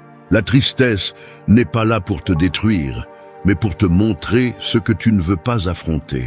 Si tu ne lui donnes pas de place, elle finit par tout envahir. Le stoïcisme enseigne que nous ne souffrons pas tant de ce qui se passe, mais de l'histoire que nous construisons sur ce qui s'est passé. Marc Aurèle rappelait que l'esprit se teint de la couleur de ses pensées. Le problème n'est pas seulement le coût de la vie, mais comment tu décides de l'interpréter. C'est là que la tristesse trouve de l'espace pour devenir un fardeau éternel. Si tu changes ton regard, tu découvres qu'elle n'est pas une punition, mais une enseignante inconfortable qui apporte un message que tu as besoin d'entendre. Arrête de chercher du réconfort dans des excuses. La douleur que tu ressens pointe vers un attachement qui te domine, une attente irréelle ou une blessure que tu as ignorée pendant trop longtemps. Le taire, c'est comme couvrir une alarme incendie avec tes mains. Le bruit cesse, mais le feu est toujours là. La seule véritable sortie est de l'affronter, de comprendre ce qu'elle veut te montrer et de l'utiliser comme carburant pour ta propre croissance. Ce n'est pas un espace pour de jolies phrases ou pour jouer la victime. Nous allons parler de discipline émotionnelle, de habitudes concrètes pour reprendre le contrôle de l'esprit et la force du caractère. La tristesse peut être passagère, mais si tu apprends à la lire, elle devient le signal qui te pousse à te reconstruire de l'intérieur. Ici commence ce travail, sérieux, exigeant et sans fioriture. 1. Écoute ta tristesse sans te battre contre elle. Arrête de traiter ta tristesse comme un ennemi à vaincre. Ce que la plupart ne comprend pas, c'est que plus tu te bats contre cette émotion, plus elle devient forte. La tristesse ne disparaît pas en l'ignorant, ni en riant de force, ni en remplissant ton agenda de distraction. Au contraire, plus tu la réprimes, plus elle te dévore de l'intérieur. Les stoïciens savaient que résister à l'inévitable, c'est ajouter de la souffrance à la souffrance, car la douleur initiale n'est pas un choix. Mais le tourment mental que tu crées à partir de celle-ci est de ta responsabilité. Pense à la tristesse comme aux vagues de la mer. Tu peux crier aux vagues de se calmer, mais cela n'arrêtera pas l'eau. Ce que tu peux faire, c'est apprendre à rester à flot, à laisser les vagues passer sans te noyer. Il en va de même pour les émotions. Tu n'as pas le pouvoir d'empêcher leur apparition, mais tu peux décider comment tu les reçois. C'est ici que commence le travail stoïcien. Reconnaître ce que tu ressens, non pas pour rester coincé dedans, mais pour comprendre ce qu'il est venu te montrer. Épictète disait que ce ne sont pas les faits qui nous perturbent, mais l'interprétation que nous en faisons. Si tu ressens de la tristesse, cela ne signifie pas que tu es faible ou que ta vie n'a pas de sens. Cela signifie que quelque chose en toi requiert de l'attention. Peut-être un deuil non résolu, une limite que tu n'as pas posée, un idéal brisé. Quand tu te sens triste, au lieu de te demander « pourquoi moi ?», demande-toi « qu'est-ce que cela me montre sur moi-même ?» Ce changement de perspective transforme l'émotion en un outil d'autoconnaissance. Écouter ta tristesse ne signifie pas te rendre à elle. Cela signifie t'asseoir avec elle, comme si elle était un visiteur gênant mais important. Tu peux le faire par un acte aussi simple que la respiration consciente. Assieds-toi, ferme les yeux et laisse la sensation de tristesse se manifester dans le corps. Le poids dans la poitrine, le nœud dans la gorge, le vide dans l'estomac. Nomme-le sans le juger, c'est de la tristesse. Ce qui est irrationnel, c'est de prétendre vivre sans elle. Chaque fois que tu essaies d'échapper à ce que tu ressens, tu t'affaiblis. Chaque fois que tu l'acceptes, tu te renforces. La véritable sérénité n'est pas d'être libre d'émotions, mais d'apprendre à ne pas être dominé par elle. Écouter la tristesse implique aussi de te donner de l'espace pour le silence. Éteins le bruit extérieur, les réseaux sociaux, les excès de conversation, les opinions des autres. Souvent, tu ne guéris pas parce que tu ne te donnes jamais l'occasion d'être seul avec ce que tu ressens. Le silence est inconfortable, mais dans ce silence, tu commences à entendre ce que l'émotion veut te dire. Demande-toi, quelle partie de ma vie a besoin d'attention ? Attaque, qu'est-ce que j'ai évité ? Parfois, rien qu'avec cette honnêteté, le fardeau commence à devenir plus léger. La première étape pour maîtriser les émotions n'est pas de les ignorer, mais de les comprendre. C'est comme connaître le terrain avant de le traverser, c'est la seule façon de savoir où poser le pied. Les gens cherchent des solutions rapides, des phrases motivantes, mais cela ne fait qu'anesthésier la douleur pendant quelques heures. Les stoïciens parlaient de courage, pas de réconfort éphémère. 2. Brise l'histoire qui nourrit ta douleur. Ce qui prolonge le plus la tristesse n'est pas l'événement qui l'a provoqué, mais l'histoire que tu construis autour de lui. Nous le faisons tous. Un événement se produit et au lieu de le laisser être, nous commençons à le raconter encore et encore avec des phrases qui le rendent plus lourd. Cela m'arrive toujours. Je ne sortirai jamais d'ici. La vie m'a enlevé ce que je voulais le plus. Cette narration répétée est comme une chaîne invisible. Plus tu la répètes, plus elle devient forte. Les stoïciens ont compris que nous ne pouvons pas changer les faits, mais nous pouvons démanteler le récit qui les transforme en un tourment éternel. Pense à ceci. L'esprit est comme un théâtre, et tu es le scénariste. La douleur est l'acteur qui fait son entrée, mais l'histoire que tu lui donnes peut le transformer en un monstre imparable ou en un personnage qui entre et sort sans rester. Si tu continues à nourrir le drame avec des pensées qui exagèrent, généralisent ou te mettent dans le rôle de la victime, l'acteur reste en scène indéfiniment. Briser cette histoire n'est pas nier la douleur, c'est lui enlever le script qui la maintient en vie. Sénèque a écrit que nous souffrons plus dans l'imagination que dans la réalité. Quand tu racontes à nouveau l'événement encore et encore, tu le revivifies chaque fois que tu t'en souviens. Et tu ne fais pas que le revivre, tu l'amplifies. Le cerveau ne distingue pas ce qui se passe de ce que tu imagines avec suffisamment d'émotion. Ainsi, ce qui était un fait du passé se transforme en une blessure qui saigne tous les jours. Pour guérir, tu dois démanteler le récit qui alimente cette souffrance. Comment faire ? D'abord, identifie les phrases que tu répètes dans ton esprit. Écoute-les attentivement. Dis-tu toujours, jamais, personne, tout ? Ces mots absolus sont des signes que ton esprit construit une histoire, pas qu'il décrit la réalité. Change, j'échoue toujours par j'ai échoué cette fois, mais je peux apprendre. Change, personne ne me valorise par certaines personnes n'ont pas valorisé ce que j'ai donné, mais d'autres le feront. Ce n'est pas de l'auto-tromperie, c'est de la précision.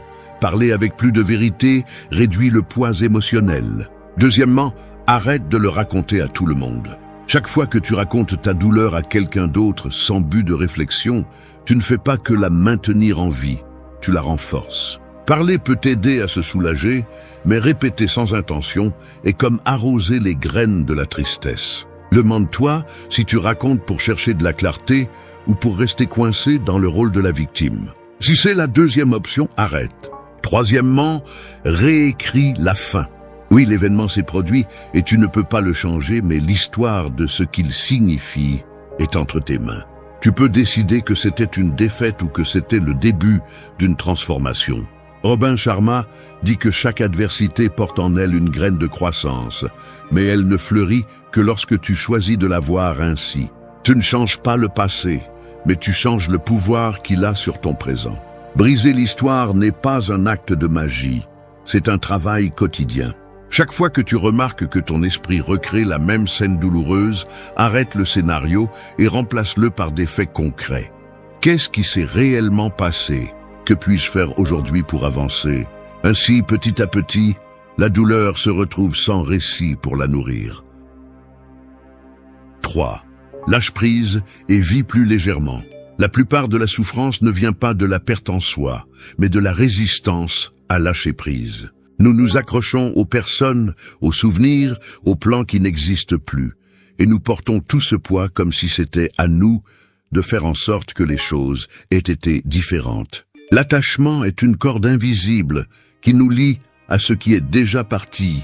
Et la tristesse devient le nœud qui nous rappelle chaque jour que nous continuons à tirer sur cette corde, même si elle nous déchire les mains. Les stoïciens savaient que le monde ne nous appartient jamais complètement. Épictète disait « Ce ne sont pas les choses qui nous perturbent, mais l'opinion que nous avons d'elles. Croire que nous possédons ce que nous aimons est une erreur qui nous coûte cher, car tout, personne, lieu, moment est prêté par le temps. Ce que tu as aujourd'hui peut changer demain. Quand tu l'acceptes, au lieu de t'accrocher, tu apprends à remercier et à lâcher prise. Regarde autour de toi.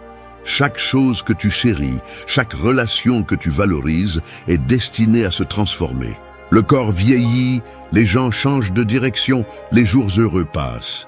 Prétendre que quelque chose sera éternel ne fait qu'alimenter la frustration. L'attachement est comme porter un sac à dos plein de pierres au milieu d'une rivière.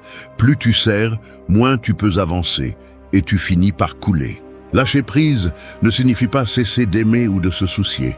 Cela signifie reconnaître que tu ne peux pas contrôler le cours de la vie et qu'il ne vaut pas la peine de détruire ta paix en essayant de retenir ce qui est déjà en mouvement. Sénèque conseillait d'entraîner l'esprit à ne pas dépendre de ce qui est hors de notre pouvoir.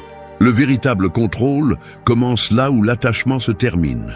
Un exercice stoïcien utile est de pratiquer la gratitude détachée. Chaque matin, choisis quelque chose que tu valorises, un objet, une personne, un moment, et répète-toi que tu pourrais le perdre demain. Non pas pour te remplir de peur, mais pour te rappeler que tu l'apprécies précisément parce qu'il est temporaire. Ce rappel t'apprend à profiter de ce que tu as, sans la peur constante de le perdre et, en même temps, à ne pas tomber dans le vide lorsque cela change inévitablement. L'attachement se nourrit aussi de l'illusion que ton bonheur dépend de ce que tu possèdes ou retiens. Mais cette illusion est une cage. Chaque chose dont tu as besoin pour te sentir bien devient une chaîne. Robin Sharma a l'habitude de dire que la véritable richesse réside dans la capacité à profiter avec moins. Plus tu dépends de l'extérieur pour ta paix, plus tu deviens libre. Le détachement ne te rend pas froid ni indifférent, il te rend fort car il n'y a plus rien qu'on puisse te prendre pour te détruire. La tristesse est souvent le signe que quelque chose que tu aimais n'est plus là ou ne sera plus jamais pareil. Te résister ne fait que prolonger le deuil. L'accepter te rend la sérénité. Demande-toi à quoi tu t'accroches si fort qu'il n'a plus de place dans ton présent. Peut-être est-ce une relation qui a pris fin, un rêve qui ne s'est pas réalisé comme tu l'espérais, une image de qui tu étais avant. Lâche-le, non pas pour oublier, mais pour faire de la place à ce qui est nouveau. L'attachement est le poids qui te fait couler lorsque tu essaies de sortir de la rivière. Si tu veux te sentir plus léger, laisse le courant emporter ce qui n'appartient plus à ta rive. Apprendre à lâcher prise, c'est apprendre à vivre avec moins de peur et plus de liberté. Et ce n'est que lorsque tes mains sont vides que tu peux recevoir ce qui vient. 4. Cultive la gratitude dans les petites choses. La tristesse a une capacité cruelle. Elle rend invisible tout ce qui va encore bien. Lorsque la douleur occupe le centre de la scène, il semble que tout le reste perd de la valeur, comme si la vie entière s'était réduite à la cause de la peine. Mais c'est le piège de l'esprit, se concentrer sur ce qui manque et oublier ce qui reste. L'antidote n'est pas d'ignorer la douleur, mais d'apprendre à regarder dans une autre direction. C'est là qu'intervient la gratitude, non pas comme un cliché, mais comme une pratique quotidienne qui peut changer le poids de votre tristesse. Les stoïciens comprenaient que l'esprit a besoin de discipline pour ne pas tomber dans l'abîme de la plainte. Marc Aurèle écrivait chaque matin ce qu'il avait encore en sa faveur, l'air qu'il respirait, l'opportunité de se réveiller un jour de plus, le fait de pouvoir agir avec vertu malgré les circonstances. Lorsque vous commencez à entraîner la gratitude, votre vision de la vie change. Il ne s'agit pas d'attendre de grands miracles, mais de remarquer ce qui est déjà devant vous, le verre d'eau qui étanche la soif, la chaleur du matin, le message de quelqu'un qui se soucie de vous. le toit sous lequel vous dormez. Ce sont des petites choses, mais ce sont elles qui soutiennent les jours. La tristesse perd de sa force lorsque vous réalisez que vous n'avez pas tout perdu, qu'il y a encore de la lumière autour de la douleur. La gratitude est un acte de rébellion contre l'inertie de l'esprit négatif. Il est facile de se plaindre. N'importe qui peut le faire. Mais être reconnaissant exige du courage, car il faut regarder au-delà de l'évident, chercher la valeur dans ce que l'ego méprise par habitude. Et bien que cela puisse sembler contradictoire, être reconnaissant dans les jours difficiles est quand il a le plus de pouvoir. Un exercice simple est de commencer la journée en écrivant 3 choses pour lesquelles vous êtes reconnaissant. Peu importe si elles sont triviales ou profondes. Un repas chaud, un moment de calme, la force qui vous reste encore pour continuer. Au début, cela peut sembler mécanique, mais avec le temps, cela devient un entraînement pour l'esprit. Vous commencez à remarquer des occasions de remercier même au milieu des problèmes. Épictète enseignait que la vraie richesse n'est pas dans le fait de posséder beaucoup, mais dans le fait de nécessiter peu. Pratiquer la gratitude dans les petites choses vous rappelle que vous n'avez pas besoin de grands événements pour ressentir du sens et de la satisfaction. Ce changement de perspective allège le poids de la tristesse parce qu'il ne dépend plus de conditions externes inaccessibles. Il repose sur ce que vous avez déjà. Chaque pensée de gratitude est un pas qui éloigne votre esprit du puits du désespoir. La tristesse a tendance à vous dire que tout est perdu, que rien n'a de valeur. La gratitude lui répond que, même s'il y a de la douleur, il reste encore beaucoup à chérir. Cultiver la gratitude n'élimine pas le problème, mais elle renforce le cœur pour y faire face. C'est comme allumer une bougie dans une pièce sombre. L'obscurité est toujours là, mais vous ne vous sentez plus aveugle. Lorsque vous entraînez la gratitude, la vie cesse de sembler une somme de manque et commence à ressembler à un terrain fertile où il y a encore des choses qui fleurissent. Chaque fois que vous remerciez pour les petites choses, vous récupérez un morceau de paix intérieure et vous retirez du pouvoir à la tristesse. 5. Libère ton âme en bougeant ton corps. La tristesse est souvent ressentie comme un poids qui écrase la poitrine et brouille les pensées, mais on reconnaît rarement qu'elle ne vit pas seulement dans l'esprit. Elle reste également coincée dans le corps, un nœud dans la gorge. Cette fatigue constante, ces épaules tombantes, cette respiration courte, tout cela est le signe que l'émotion a pris racine physiquement. Prétendre guérir la tristesse avec des pensées positives seulement est comme essayer de vider l'eau d'un bateau coulé sans boucher les fissures de la coque. Tu as besoin d'impliquer ton corps, car il garde et libère ce que l'esprit tait. Les stoïciens comprenaient que le soin du corps était indissociable de celui de l'esprit. Sénèque conseillait de maintenir un équilibre entre l'exercice physique et la réflexion, car un corps immobile nourrit les pensées sombres. Le mouvement n'est pas seulement une activité superficielle, c'est un outil de libération émotionnelle. Chaque pas, chaque étirement, chaque respiration profonde est une façon de débloquer le poids que la tristesse laisse coincer dans les muscles. Pense à la tristesse comme à de l'eau stagnante. Lorsqu'elle reste immobile trop longtemps, elle devient trouble et dense. Le mouvement est le canal qui permet à cette eau de recommencer à couler. Marcher d'un pas ferme, même 10 minutes par jour, peut être plus thérapeutique que tu ne l'imagines, car cela ne stimule pas seulement la circulation, mais envoie également des signaux à ton cerveau que tu es prêt à avancer, même lentement. Tu n'as pas besoin de routines complexes ni de gymnase coûteux. Tu peux commencer par quelque chose d'aussi simple que de sortir marcher à l'aube, ressentir l'air frais, observer l'environnement avec une attention consciente. Tu peux également essayer des exercices de respiration profonde. Inspirer pendant 4 temps, retenir l'air pendant 2 et expirer lentement pendant 6. Ce rythme aide à calmer le système nerveux et à réduire la tension accumulée dans la poitrine. La science soutient ce que les anciens pressentaient. L'exercice libère des endorphines, des substances chimiques qui agissent comme des analgésiques naturels contre le stress et la douleur émotionnelle. Lorsque tu bouges ton corps, tu rappelles à ton esprit qu'il n'est pas coincé, qu'il y a une action possible même au milieu du deuil.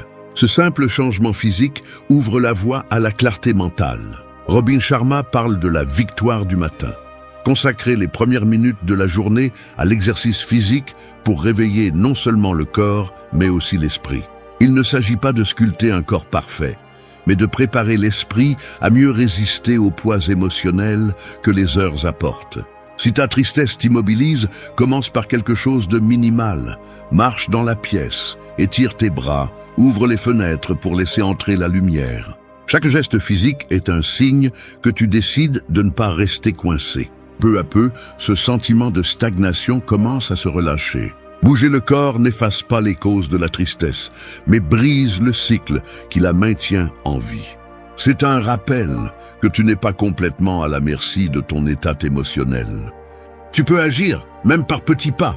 Chaque fois que tu te lèves et que tu bouges, tu ne renforces pas seulement ton corps, tu libères aussi ton âme du poids qui la retient. 6. Calme la tempête en te rappelant « Cela passera ».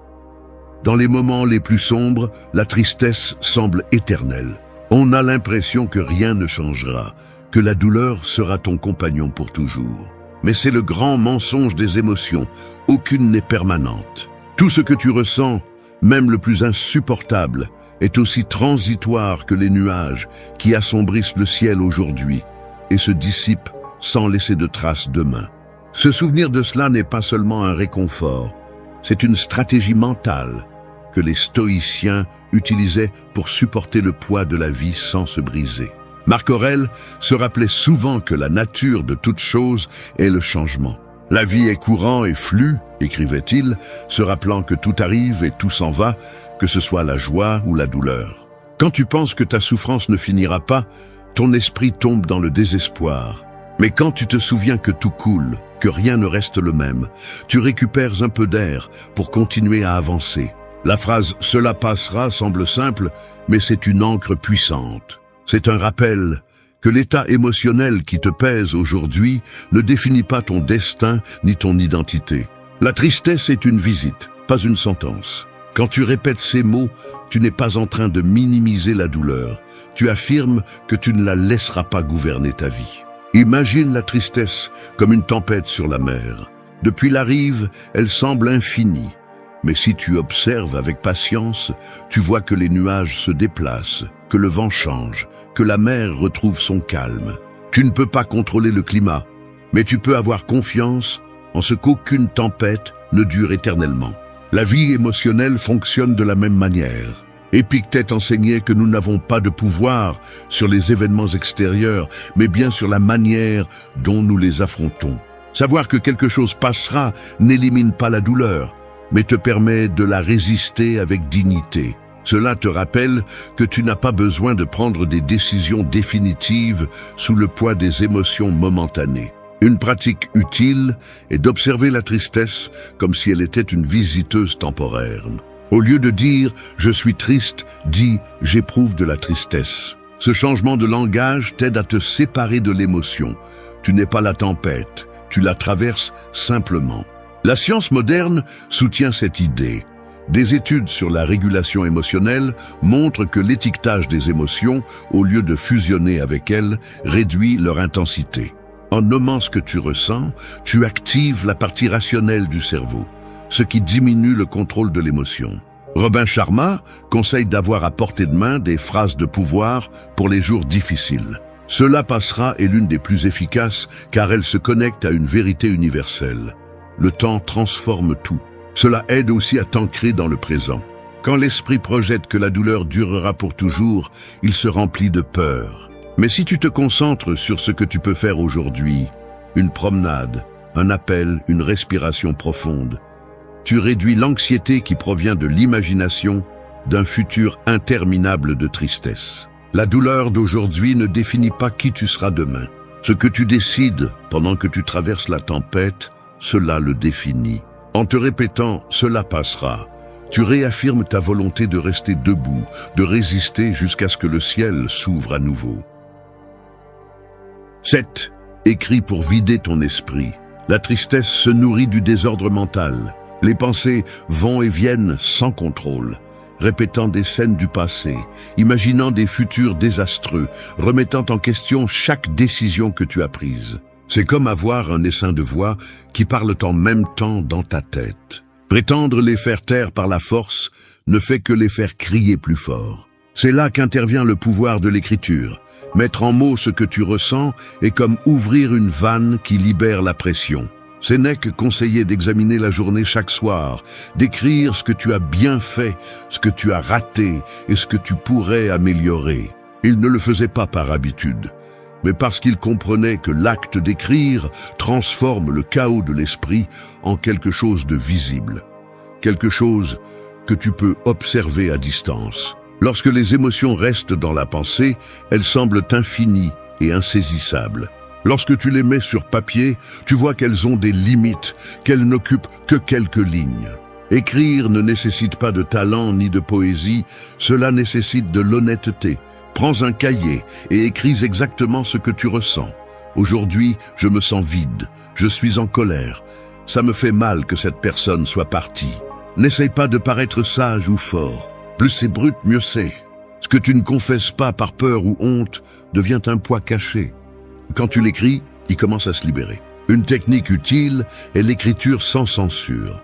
Mets un chronomètre de 10 minutes et écris sans t'arrêter, sans juger ce qui sort. C'est comme ouvrir un barrage pour que l'eau accumulée s'écoule. La fin, tu découvriras peut-être qu'en dessous de la tristesse se cache de la colère, de la peur ou de la fatigue, et cela te donne des indices sur ce dont tu as vraiment besoin. Le simple acte d'écrire à la main a un effet thérapeutique, car il oblige ton esprit à ralentir, à ordonner ce qui n'était auparavant qu'un tourbillon. C'est comme balayer une pièce sombre. Pendant que tu écris, tu éclaires les coins où se cachent des pensées que tu n'avais pas reconnues.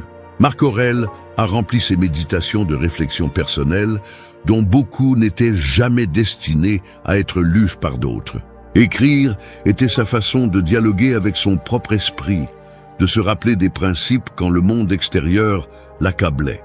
Si un empereur avait besoin d'écrire pour rester ferme, pourquoi pas toi? L'écriture sert aussi à enregistrer les progrès. Lorsque tu relis ce que tu as écrit il y a des semaines, tu remarques que des émotions qui semblaient insupportables se sont déjà dissipées. Cela confirme que ce que tu ressens aujourd'hui n'est pas éternel et que même si tu ne le perçois pas au jour le jour, tu avances. Ne sous-estime pas le pouvoir d'un cahier et d'un stylo. Ce n'est pas seulement un exercice, c'est un outil de libération. Chaque mot que tu mets sur papier est un gramme de moins de poids dans ton esprit. En écrivant, tu ne fais pas disparaître la tristesse d'un coup, mais tu lui enlèves le pouvoir de se cacher dans l'obscurité de tes pensées. Et quand la tristesse n'est plus cachée, elle cesse de contrôler ta vie. 8. Ferme la comparaison et regarde ton chemin.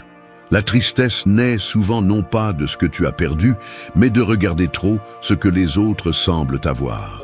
Te comparer aux autres, c'est comme ouvrir une blessure qui était en train de cicatriser et la gratter encore et encore.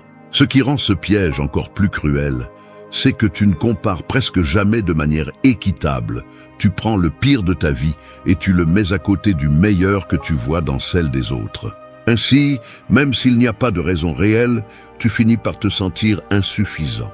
Les stoïciens mettaient en garde contre cette habitude de mesurer sa propre vie à l'aune d'autrui. Épictète disait que chaque personne est faite pour jouer un rôle différent dans le grand théâtre du monde.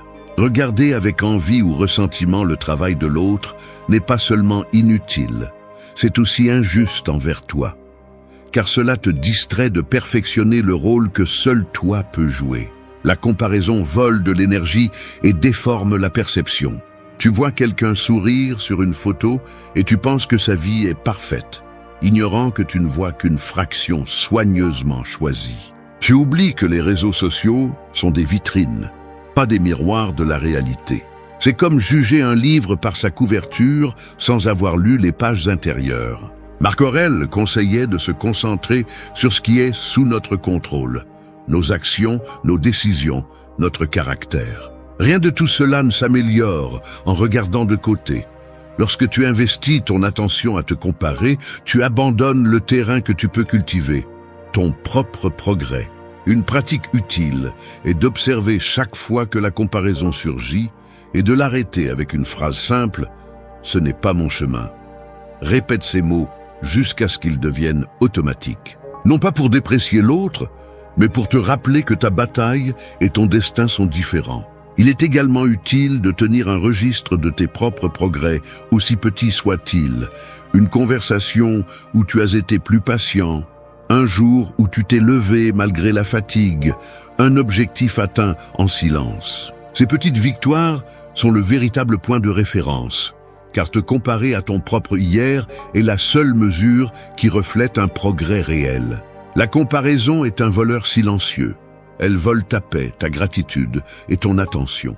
Chaque fois qu'elle te capture, elle nourrit la tristesse en te convainquant que tu manques toujours de quelque chose pour te sentir bien. Mais la vérité est que ta valeur ne se mesure pas en relation avec quelqu'un d'autre, mais en fonction de la manière dont tu choisis de faire face à ta propre vie. Robin Sharma affirme que l'envie est l'aveu que nous avons cessé de nous concentrer sur notre propre voyage. Et il a raison.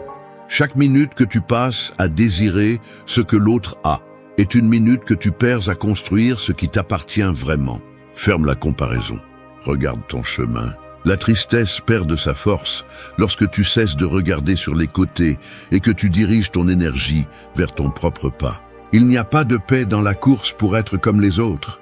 La paix se trouve lorsque tu décides d'avancer au rythme de ta propre histoire. 9. Concentre-toi uniquement sur ce que tu peux contrôler. Une grande partie de la tristesse se nourrit de la lutte contre des choses qui n'ont jamais été entre tes mains. Le comportement des autres, des décisions déjà prises, des mots qui ne peuvent pas être effacés, des tournants de la vie que tu n'as pas vu venir. C'est comme essayer d'arrêter la mer avec tes mains. Tu t'épuises, tu te frustres, et à la fin, l'eau continue de bouger à son propre rythme. Le stoïcisme est catégorique sur ce point. La véritable liberté émotionnelle commence lorsque tu distingues ce que tu peux changer de ce que tu dois accepter. Épictète l'a résumé avec précision. Certaines choses dépendent de nous et d'autres non. Cela semble évident, mais la plupart des gens souffrent parce qu'ils vivent en ignorant cette ligne. Ils sont obsédés par le fait de forcer ce qui est hors de leur portée et négligeant ce qu'ils peuvent transformer. Leur attitude, leurs habitudes, leurs mots, la discipline qu'ils mettent dans leurs actes. Chaque fois que tu consacres de l'énergie à ce que tu ne contrôles pas, tu te vides de l'intérieur. Chaque fois que tu la diriges vers ce qui dépend de toi, tu récupères du pouvoir. Imagine que tu portes 2 sacs à dos, un avec des choses que tu peux gérer et un autre avec celles que tu ne peux pas. Si tu décides de porter les 2, tu ne fais pas un pas en avant. Mais si tu laisses sur le sol celui que tu ne peux pas modifier, même s'il reste là, tu te libères suffisamment pour marcher. La douleur que tu traînes est souvent due à ce fardeau inutile. Des attentes sur le passé, des ressentiments pour ce que les autres ont fait, des fantasmes sur la façon dont les choses auraient dû être. Marc Aurèle, au milieu des guerres et des pertes, se répétait qu'il ne pouvait pas contrôler les pensées ni les actions des autres, mais qu'il pouvait contrôler la rectitude de son propre esprit. Cette clarté lui permettait d'agir avec sérénité même au milieu du chaos. Il ne s'agit pas de résignation mais de stratégie. Tu arrêtes de t'épuiser dans des batailles impossibles pour te concentrer sur celles que tu peux gagner. Une pratique utile est de te demander pour chaque préoccupation, est-ce que cela dépend de moi ou non? Si la réponse est non, ta tâche n'est pas de le résoudre, mais de t'entraîner à l'acceptation. Si la réponse est oui, arrête de te plaindre et agis immédiatement, même si c'est par un petit pas. Cette habitude élimine une grande partie de l'anxiété qui soutient la tristesse. Robin Sharma a l'habitude de dire que la vie se simplifie lorsque tu apprends à lâcher ce qui ne dépend pas de toi et à t'engager dans ce qui dépend de toi. Parce que tant que ton esprit est pris dans l'incontrôlable, le présent s'échappe. Et le présent est le seul terrain sur lequel tu peux agir. La tristesse perd de sa force lorsque tu reprends le contrôle de ton propre espace intérieur. Tu ne pourras pas éviter les tempêtes, mais tu peux garder le cap. Le pouvoir que tu cherches n'est pas dans le changement du monde extérieur, mais dans la maîtrise de ta réponse à celui-ci. Concentre-toi là, sur ce petit territoire qu'est ton esprit, tes actes, tes choix quotidiens. C'est là que commence la véritable liberté stoïcienne.